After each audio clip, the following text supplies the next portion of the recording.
वेतन आयोग को लेकर बाहर तो कोई सरकारी ऐलान नहीं हुआ है, लेकिन सरकार के अंदर कंसल्टेशन का प्रोसेस तेजी से चल रहा है।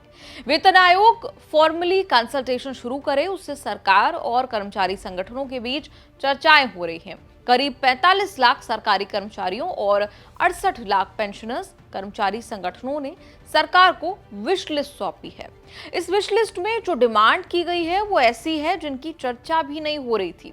अगर इस विश लिस्ट को मान लेती तो वेतन आयोग का पूरा स्ट्रक्चर चेंज हो जाएगा।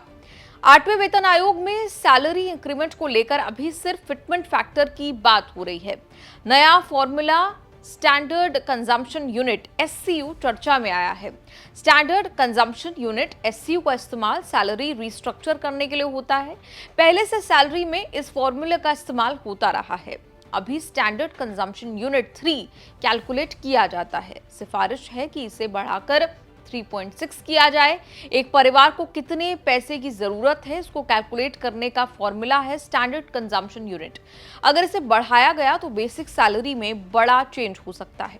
बिजनेस स्टैंडर्ड की रिपोर्ट के मुताबिक कैबिनेट सेक्रेटरी टीवी सोमनाथन की अध्यक्षता वाली national council of joint consultative machinery ने एससीयू को 3 से बढ़ाकर 3.6 यूनिट करने की सिफारिश की है। एनसीजेसीएम केंद्र सरकार और कर्मचारियों के बीच बातचीत का एक प्लेटफॉर्म है।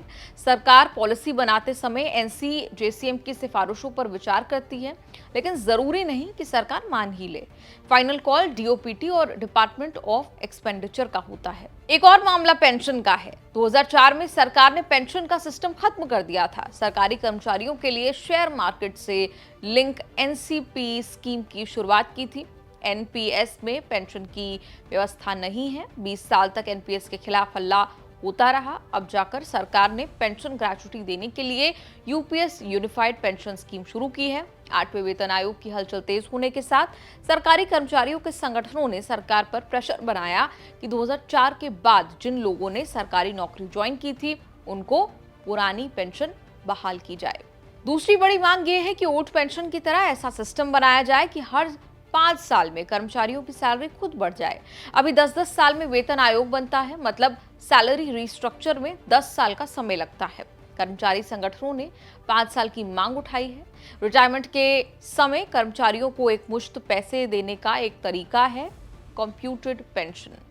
पेंशन का एक हिस्सा बेच देने से एक मुश्त पैसा मिलता है। 15 साल बाद बेचा हुआ पेंशन वापस मिल जाता है। कर्मचारी संगठन चाहते हैं कि 15 नहीं 12 साल में कंप्यूटेड पेंशन वापस कर दीजिए।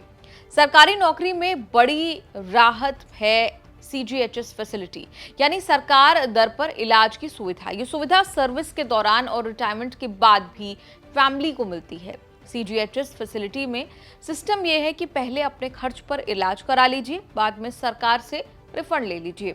सरकार से मांग की गई है कि इसे पूरी तरह से कैशलेस कर दिया जाए। रुपया पैसा के इस एपिसोड पर आपकी क्या राय है? कमेंट्स में लिखकर जरूर बताएं।